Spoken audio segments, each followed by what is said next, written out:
Salut à tous, je m'appelle Eram, bienvenue sur ma chaîne. Voici ma première vidéo dont je me présente brièvement. Alors moi je m'appelle Eram, j'ai 24 ans, je suis beatmaker et rappeur, chanteur depuis 7 ans maintenant. Rappeur depuis peu, en fait ça fait 9 mois et beatmaking ça fait 7 ans que je fais ça. Et aujourd'hui sur ces chaînes là j'ai décidé de mettre à profit ce que j'ai appris et d'apprendre à quelques-uns de vous, si c'est possible, améliorer vos productions. Alors sans perdre de temps, on passe tout de suite au premier sujet. Je voulais consacrer cette première vidéo à quelque chose de très important d'après moi, c'est le kick. Et oui les amis, le kick vous savez très bien, autant que moi, c'est très important dans un mix. En effet, un mix qui n'a pas un kick qui est vraiment solide, qui est en adéquation avec le reste de la production, c'est voilà, c'est dommage quoi. Donc voilà, c'est pour ça qu'aujourd'hui j'ai décidé de commencer ma série de vidéos avec un tutoriel sur le kick. Comment avoir un kick qui sonne bien, qui est parfait. Allez, sans perdre de temps, on va sur mon logiciel FL Studio et je vous montre ça tout de suite en 5 étapes.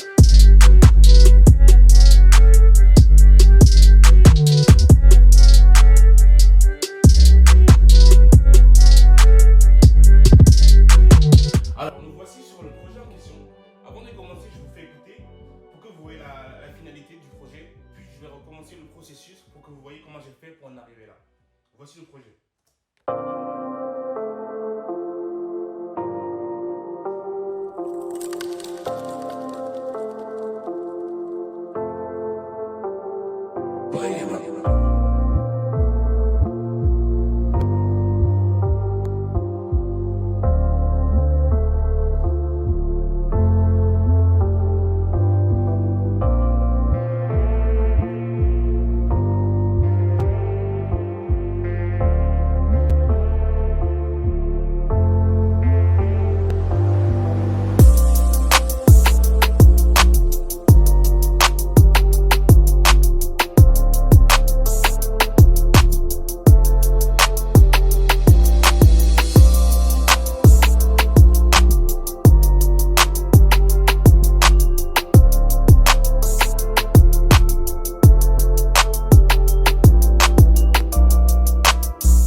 Voici, j'espère qu'il vous a plu. Dites-moi en commentaire si vous aimez bien ou pas.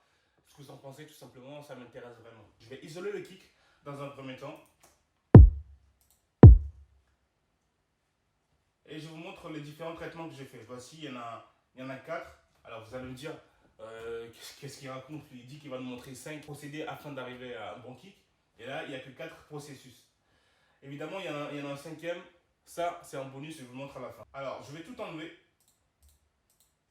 Donc voilà ce que ça donne le kick sans absolument aucun effet. Et je vais commencer par la première chose. La première chose que je fais, c'est que je viens ici et je viens insérer ce filtre là. Vous le connaissez certainement, ce filtre.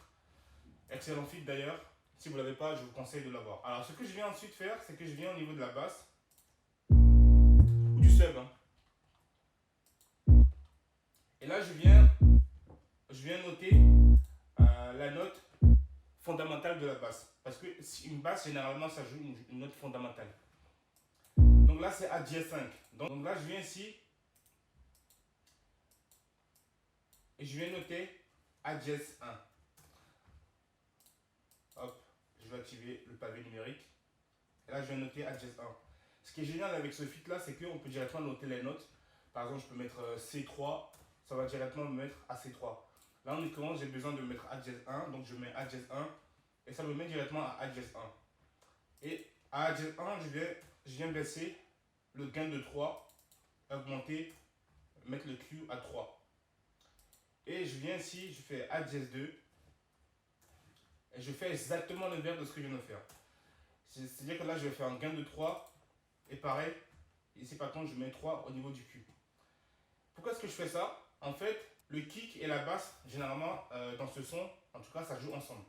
Ici à ce niveau-là.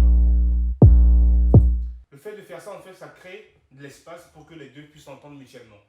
Je vous montre la différence avec et sans. Là, j'ai fait le procédé inverse au sub, du coup, vous l'aurez deviné. Si je désactive l'effet au sub, voilà ce qui se passe. Donc là, c'est désactivé. Et faites très attention à ce qui va se passer.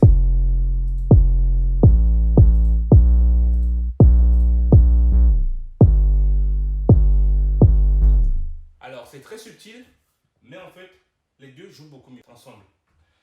En fait, les procédés que je vais vous montrer, c'est pas forcément des différences qui sont drastiques.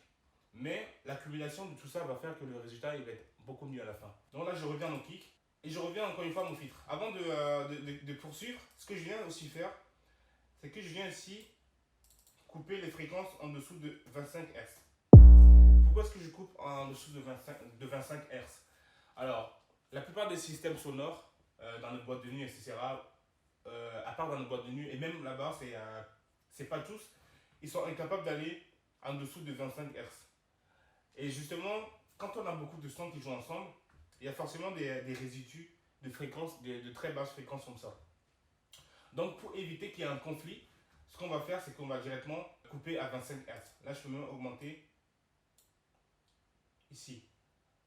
Alors, aussi un avantage génial dans le fait de faire ça, c'est que peut-être certains d'entre vous le savent, mais les basses fréquences prennent beaucoup d'énergie pour jouer. Donc, je vais vous montrer la différence quand je coupe la fréquence là et quand je la coupe pas. Donc là, je ne l'ai pas coupé, je l'ai désactivé. On va venir aussi au niveau du gain. Regardez, là c'est à quasiment 0 décibels. Et là j'active le gain. Et là vous voyez, on perd directement 3 décibels. Et pourtant, on n'a pas une sensation de perte de puissance en fait. Et c'est ça en fait ce que ça fait des très basses fréquences. Ça prend beaucoup d'énergie et ça ne s'entend pas forcément. Donc autant couper ça directement. On passe à la seconde partie. Alors là on a fini avec le filtre. Ce qu'on va faire ensuite, c'est que je vais venir ajouter un processeur de transient. Et pour que vous compreniez bien ce que je vais faire ensuite, je vais jouer le kick avec tous les instruments qui jouent ensemble.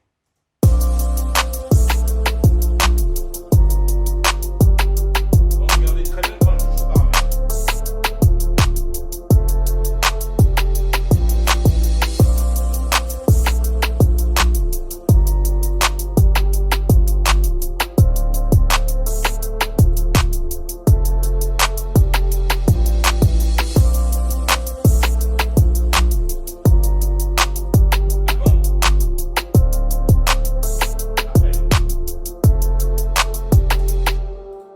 À présent, je vais muter le kick et je refais un avant-après, vous allez comprendre. Avant. En fait, ce que je viens de faire, c'est que je viens tout simplement augmenter la taille du kick pour que le kick soit beaucoup plus compréhensible dans le mix. Aussi simple que ça. Et ça suffit à ce que vos kicks soient beaucoup plus présents dans le mix. On passe à l'étape suivante qui est ce qu'on appelle un gate. Un gate, c'est quoi? C'est qu'on va mettre un seuil. À partir de ce seuil-là, le signal, s'il passe en dessous, le son va directement couper. Donc, c'est ce qu'on va faire ici. Alors, chose très importante quand on utilise un gate, sur un kick en tout cas, c'est qu'on va venir activer le paramètre qui est très important qui s'appelle look ahead. En fait, ça va prendre le pas de quelques millisecondes sur le kick pour pouvoir avoir un signal qui est vraiment net. Donc là, je vais régler les paramètres en même temps que je joue le kick.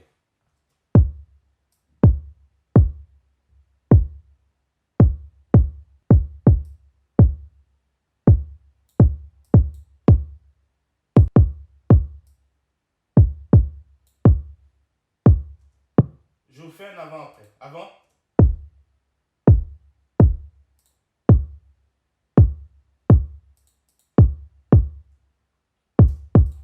En fait, le signal est beaucoup plus compact. Il y a moins de queue, ce qui fait qu'en fait, ça va laisser plus de place à la basse pour que la basse puisse beaucoup plus facilement s'exprimer. Parce que je vous explique, si par exemple, le kick, je vais mettre un... Je mets ça par exemple.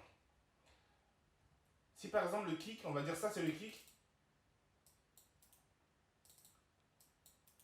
et que la queue du kick est beaucoup plus longue que ça. Et que ça, tout ça là, ici ça c'est le 808, la basse qui joue. En fait les deux vont rentrer en conflit. Et on veut absolument éviter ça. En tout cas, ça dépend du style de musique qu'on est en train de faire. Mais dans le cadre de la musique hip-hop, il faut absolument que le kick soit le plus net possible pour que la basse puisse s'exprimer très librement. Donc c'est ce que je viens de faire avec le gate. Je viens accentuer cet effet-là. On passe à la quatrième étape, et pas des moindres, la saturation. Alors la saturation, c'est quelque chose qui est très négligé, mais sincèrement, je vais vous montrer la différence que ça fait d'avoir de la saturation et de ne pas en avoir. Donc là, encore une fois, je viens insérer mon effet. En même temps que je joue, augmenter le paramètre.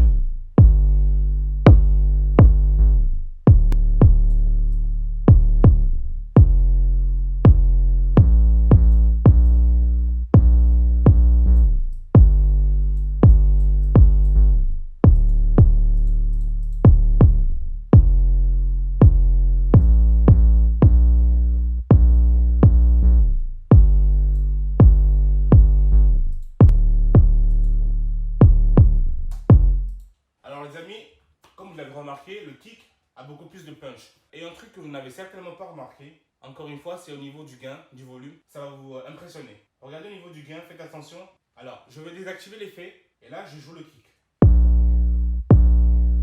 Et là, on est autour de moins 4 décibels. J'active l'effet.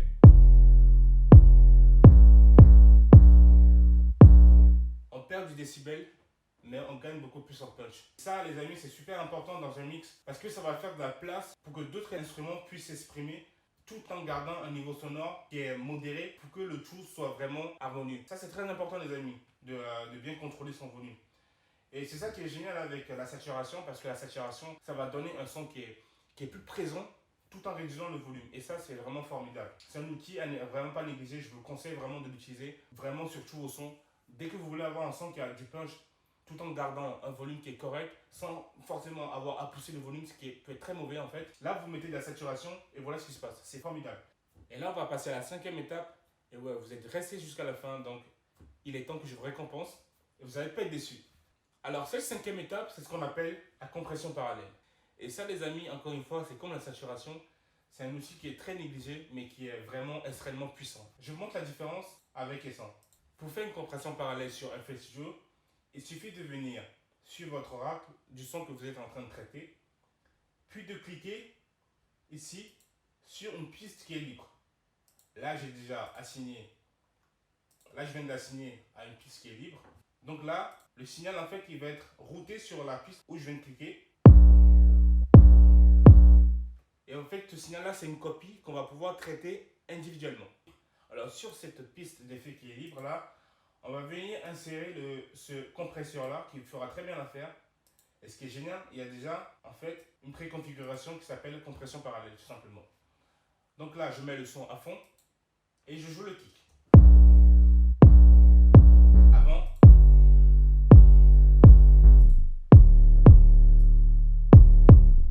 Je vais régler un petit peu le volume.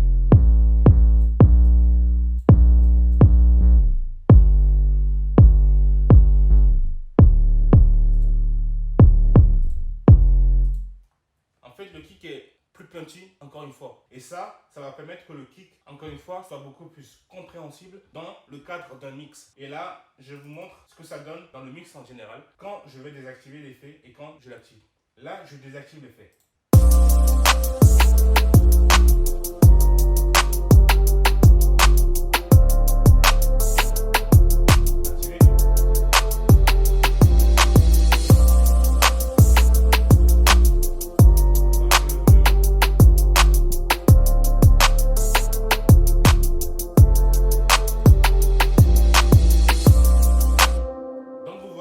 C'est beaucoup plus présent. Le but de tout ce qu'on vient de faire là, c'est de faire en sorte que le kick il soit plus présent dans le mix, il soit plus compréhensible. Et en réalité, quand on fait un mix, c'est comme ça qu'on doit penser en fait. On doit penser à ce que chaque élément soit présent dans le kick. C'est ça un vrai mix, pour moi en tout cas. Donc là, je vous montre la différence avant et après tous ces traitements là. Avant.